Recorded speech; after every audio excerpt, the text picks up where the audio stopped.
Good morning, everybody. I'm indeed glad to be here to this program to commemorate the memory of my teacher and mentor, late Airavadam Mahadevan. And it's a great step on the part of Tamil Nadu Archaeology in association with the Roja Muthia Research Library to organize this annual program. And this is just a beginning. Many more things to come. We look forward for this.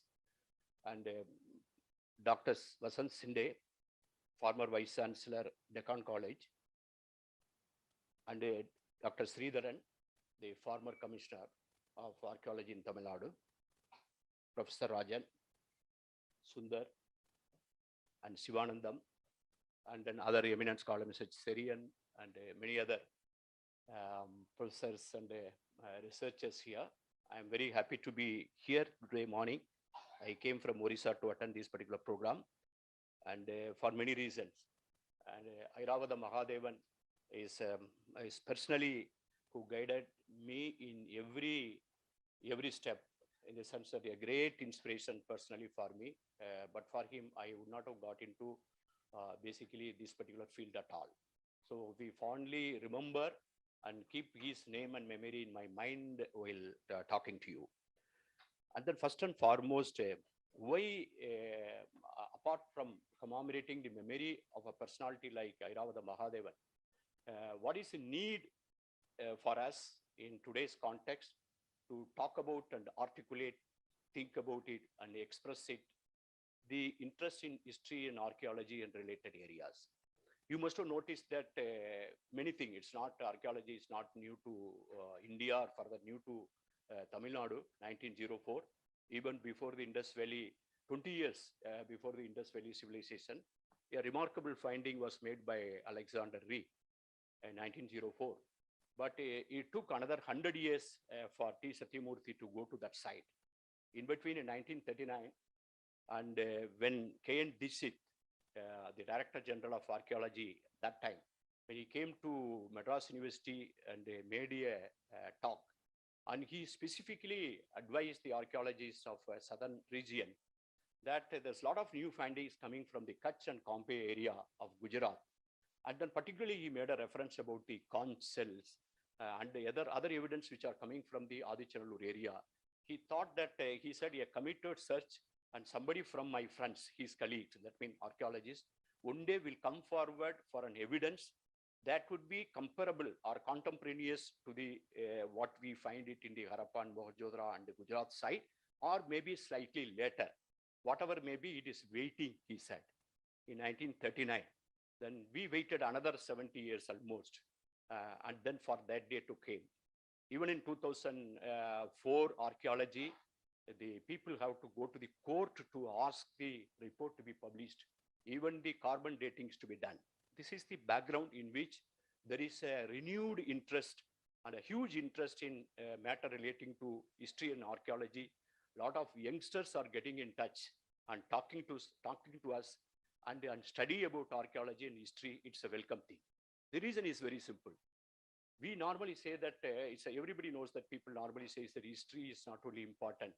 History is not only inevitable. History is not only useful, but history is inescapable. There is a statement. History is indeed inescapable. And if you don't construct your history I mean the history of the people. The history of the king and the history of the emperors is dispensable indeed. You can dispense with the history of the people because we lived in this country without even knowing who was Asoka. Today Asoka is the symbol of Indian the governance, but Asoka was unknown to us till Prince Up and others came and read what is called Asokan Brahmi and told who is called Asoka. We lived without knowing Asoka. We would have lived without knowing him also. Till 1924, nobody even know that there was a civilization which was lying, buried under the ground in Mohenjo-daro and Harappa, and we lived with that. Till 2015-16, we lived without knowing about Kiladi. Until 1904, we lived without knowing the Adichanallur. So that means this is actually, in a way, what is we are giving importance is more important. I feel that the history of the people, the cultural history, social history, history of the people far more important than the history of the dynasties and history of the emperors. Because the history of emperors, in my view, people may differ, dispensable, and the history of the people is inescapable. With this background, this kind of event become very, very important, because to bring focus what is right now on card. We who are interested in articulating the people history make a one humble request only to the researchers and the field. Let the history be guided by the evidence. Evidence-based history, evidence-based archaeology, evidence-based anthropology, evidence-based knowledge, that's all. The knowledge which is evidence-based, knowledge which is verifiable. That means you will be in a position to verify through a well-known method and prove it. And whether it's a sort of litmus for what we are talking about it. In that context, this seminar becomes important. In recent times, the Roja Mutia Research Library brought out IM 77, the concordance of the Airavadam Mahadevan, Sundar. During the deliberation, we will explain to him, explain to all of you. And then what is utility? We have a plan, the similar thing for the ASCO Perpola's, the sign and other list. So then, so far Indus script has not been deciphered. Lot of claims saying that it is written in Tamil, it is written in Sanskrit, whatever, all kind of claims are there. But unless a bilingual script is found, nobody is going to believe what the other man says. Full stop. That means it's because it has to be evidence-based. What I say may be correct, but how I am going to convince the other man that what I'm saying is correct? So if it is an evidence-based, a bilingual script is a must. To get nearer to that particular script, to get nearer to what it say, you can use all other methods, throw further light. The computational, mathematical models, algorithms, whether to even in between, some people even came and commented, it was not even encoding to a language. Some people suddenly made a statement, what is written in Indus, it is not a language at all. Then other Airavada Mahadevan and other supposed articles came, they proved, and using certain kind of algorithm and computer-based studies, that it is encoding to a language. We do not know which language. So in that context, it becomes important. Rather, in my studies of last 30 years, I am guided by, let me confide to you, I never ever made an attempt to decipher the Indus sign. Probably I am now seriously thinking after, now it's made easier through the online resources, Airavadam, now ASCO Perpola we are considering. Probably I may have a look at it and try to understand. I won't say that I will decipher and all, but then become important, then what are you going to do with the Indus studies? So that is the reason, instead of trying a deciphering model, a non-deciphering, using the secondary evidences and cultural context to get nearer to who was the author of the Indus Valley civilization, probably what was the social and cultural context, probably what language they spoke. Till a final word is spoke, we have to carefully use the word probable as hypothesis, most likely, because unless the final word is said, it is better not to talk in infinitive terms. And because of, on the basis of the faiths and conventions and the convictions, it's better to talk a scientific language. This is what the Indus Study Circle, particularly the Indus Studies in Chennai based, would like to insist upon. And in closed circle, I can only speak in a meeting. I will very hesitantly put in writing what transpired between, in the closed circle of Airavada Mahadevan, particularly his last lecture, his last visit to Indus Research Center. Can I ask that?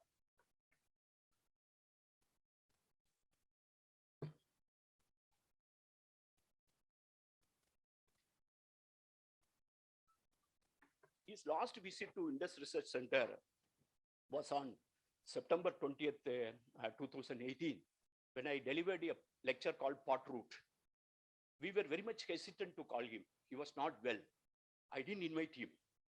And because I was worried that if I personally invite, he may try to come. Then we didn't want to disturb him.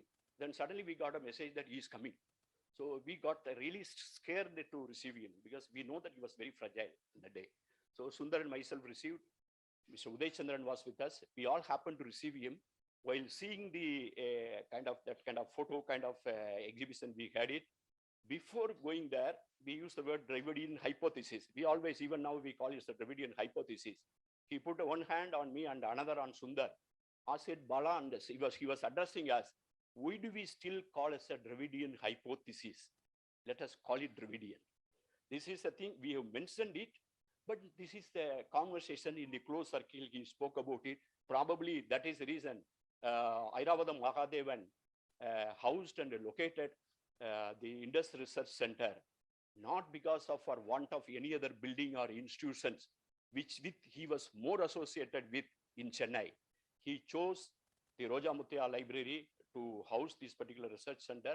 He also, I don't know whether at that point of time I deserved that particular honor. He invited me to succeed him at that time when he was in 2011 onwards. So that way, I hope that the Indus Research Center will be able to do justice to what he says. I have been telling about, when talking about the Indology in Indian sociology, in Indian culture, I prefer to personally, many of you will know that I don't want to call India as any longer as a melting pot. We have talked enough about that, melting pot and unity in diversity and all. Melting pot is a process in which many metal or many material are put together and melted and become an alloy and loses its individual identity. A new one is created. Melting pot is a slaughtering house. And then whereas in America, it is right now a fashion to call it a salad bowl pluralism. They call it a Black African, white American, and Black American, Españoles and Mexican, so many people. And then they put right now call that as a salad bowl, because salad bowl, everything has got an identity, everything got an equal. But I don't agree with that particular metaphor also, because that a salad bowl is a post-harvest phenomenon. It's a post-harvest exercise. To make it to salad in the dining table and the salad bowl, there is a kind of a neat examination for it. There is a kind of a selection process. How many of us put the brinjal on the salad bowl? How many of us put it the katrikai on the salad bowl? So there is always a place for radish and the carrots and the cabbage of the day, whatever it is. So that means salad bowl still a kind of a post harvest prominent, and it's not organic. I prefer something called India has been and is and will be a rainforest. Even for that matter, even somebody says that Indus Valley civilization, the entire area, everybody was exactly speaking. They must have communicated for the trade purpose, one common lingua franca, most likely. But then it was a plural society, different people, tribals, and must have spoken many languages. So Indus Valley civilization itself was a rainforest. Maybe what kind of linguistic family involved. And India is a rainforest. When we talk about Airavada Mahadevan's bilingual parallel did contribute to understand the Indus Valley civilization text in terms of both Old Tamil and Sanskrit. To that way, it contributed to the plural way of looking, either saying this or that way. He started saying, actually advocating for bilingualism. But I would rather go one step further, that the conversation must include the tribals of India, because where I got my idea about getting into Indology, in the villages of Orissa, the tribal villages of Orissa, even today, the last wax method by which the dancing girl of the Mohenjo-daro was made, the same size, same last wax method Mohenjo-daro girl, I got it prepared in the tribal Orissa and brought it as a souvenir for the JOC release function. And made in Orissa, made by a tribal, same method.